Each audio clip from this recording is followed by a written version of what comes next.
Si vous voulez devenir un modèle, enfin... J'ai jamais dit que je voulais devenir modèle, c'est vous qui m'avez demandé si je voulais bien poser pour vous. Je sais même pas ton nom. Marthe. Et toi? Pierre.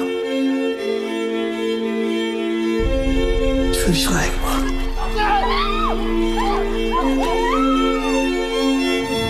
Ce sont mes amis, les Nami, Cérusier, Signac, Vuillard. Ensemble, on a décidé de révolutionner la peinture moderne.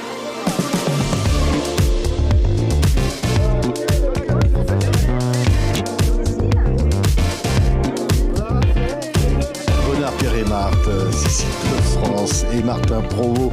Quel beau film, Cécile. Quel personnage incroyable qui nous entraîne dans cette époque où on a l'impression que tout est possible à travers l'art. Et finalement, c'est l'amour qui emporte l'art. Oui, c'est effectivement avant tout une histoire d'amour. Ils sont indissociables l'un de l'autre.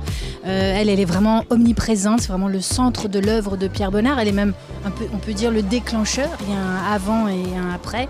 Sans elle, je pense qu'il ne serait pas devenu Pierre Bonnard. Et puis elle a besoin de lui aussi. C'est vraiment lui qui... Elle est toute seule au monde. Qui d'autre l'aurait aimé aussi bien que lui? Il l'aime de manière, en plus, tellement de manière dévouée, tendre. Et puis surtout, il l'a rendu éternel. Il l'a rendu immortel, finalement, en fixant leur bonheur sur la toile. Et elle était très malade. Donc cette maladie qui était un peu une barrière entre eux, voilà, en la rendant immortelle, c'était sa manière à lui de la garder pour lui pour toujours. Que c'est beau, c'est romantique. Martin va nous raconter un peu tout ce qu'il y a derrière, finalement. Derrière les grandes œuvres, il y a l'amour, il y a peut-être aussi une femme. Regardez la bande-annonce, Pierre et Marthe. Qu'est-ce qui ne va pas, Marthe? Je suis inquiète. Inquiète de quoi? Pierre me trompe. Alors l'indolente, c'est vous. Votre mari a fait de vous un mythe, madame. Un mythe. Un jour, je partirai et t'entendras plus jamais parler de moi. Plus jamais. Je veux pas me passer de toi, je veux pas. Tu m'as utilisé. Toi et Marthe, vous m'avez utilisé.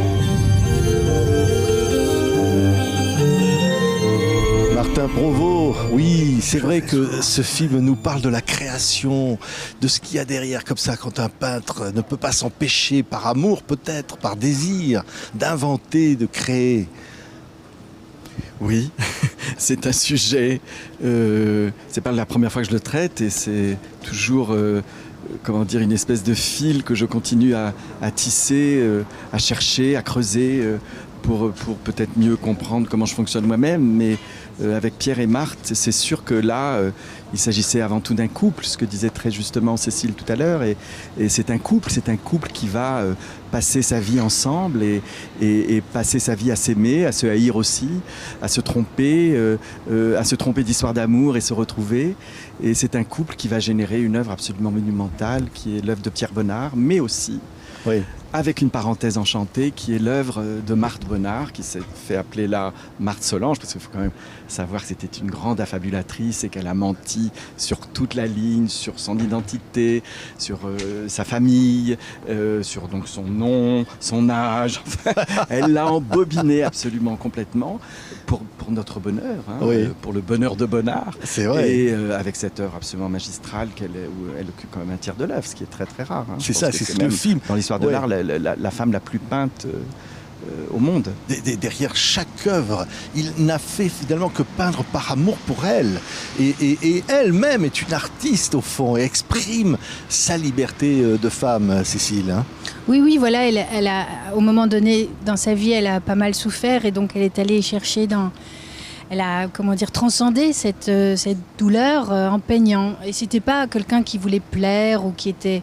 elle a fait une exposition, là, en ce moment, je ne sais pas si c'est encore, il y a la deuxième, c'est fini. Malheureusement, il y a eu...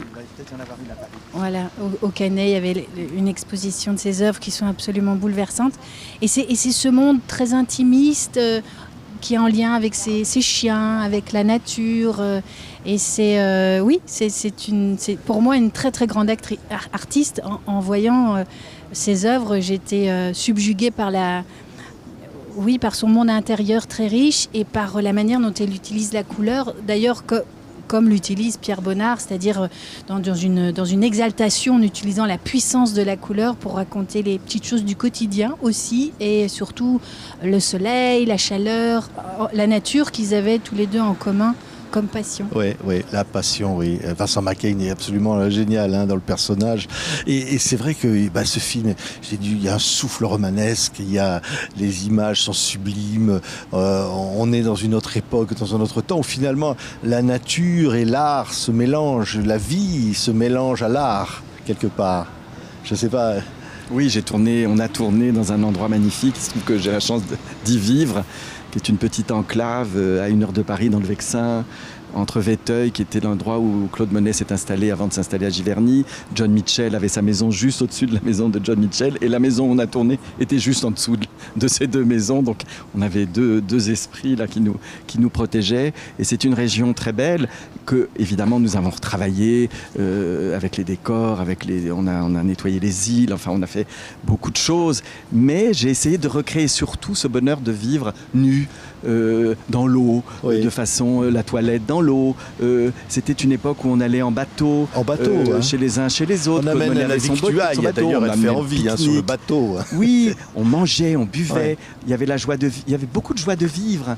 Et c'est l'avant-guerre, donc tout n'a pas été terni encore par la guerre. Et j'ai recréé tout ce monde-là, qui est le monde amoureux de Pierre et Marthe dans la première partie de leur vie. Et ce rapport très fort à la nature qui, à mon avis, vient de Marthe, puisque dans la réalité, elle s'est fait passer pour une princesse italienne, mais elle venait du Berry, et d'origine très très modeste. Et je pense que petite, elle a vu les animaux, elle a vu comment les animaux se faisaient l'amour, elle est allée chercher le lait, enfin, tout ça, elle l'a vécu. Et elle va le transmettre à Pierre, Pierre est un bourgeois de province, mais plus citadin. Et c'est elle qui va l'ancrer dans cette nature, elle va l'enfermer dans cette nature et générer, à mon avis, beaucoup de chefs-d'œuvre. Oui, c'est vrai. Mais quel beau film. Je veux dire, c'est un film populaire, c'est un film qui fait du bien à regarder, à voir. C'est un film d'évasion en même temps qui nous parle. On peut s'incarner dans les personnages, Cécile. On peut s'y retrouver dans Marthe, encore aujourd'hui. Oui, parce qu'aussi ça parle du couple en 50 ans d'amour et plus. Moi je dis plus parce que comme il l'a peinte alors qu'elle était morte, avec ses yeux de jeune homme amoureux. Et c'est comment dans une histoire d'amour aussi longue, par quelle étape on passe. Donc oui, peut-être qu'on peut s'identifier, on peut... Et puis la possibilité de se jeter à corps perdu dans un art comme celui de la peinture, la pastel qui est très facile et accessible aussi. Donc j'encourage les gens, après avoir vu le film, à peut-être se mettre à dessiner. Et puis on peut le dire, il est là. Martin, c'est un formidable cinéaste et qui sait transformer des histoires, qui sait les raconter, qui sait amener le spectateur avec le plaisir qu'il a à raconter ces histoires. Je pense que pour une comédienne, c'est génial de croiser quelqu'un comme lui. Ah oui, le personnage est tellement riche, tellement complexe pour une actrice, c'est vraiment fabuleux. Et de faire tout le parcours de cette petite berrichonne, en passant par psychotique, peintre, pour finir à sa mort, vieille. Enfin, c'est fabuleux pour une actrice. Et d'avoir ce regard surtout plein d'amour et de tendresse de ce grand portraitiste français. Parce que finalement, il n'y a pas tellement de réalisateurs qui se plongent comme ça dans ces personnages féminins. Pour nous, actrices, c'est quand même un grand bonheur. Et votre bonheur, et Vincent McCain, et son bonheur aussi, ça se voit à l'écran. Et le mien, c'est le bonheur de... Et il se voit et il se transmet à celui qui voit le film. C'est un film formidable. Merci à tous les deux, Bonnard, Pierre et Marthe. Courez voir. Merci.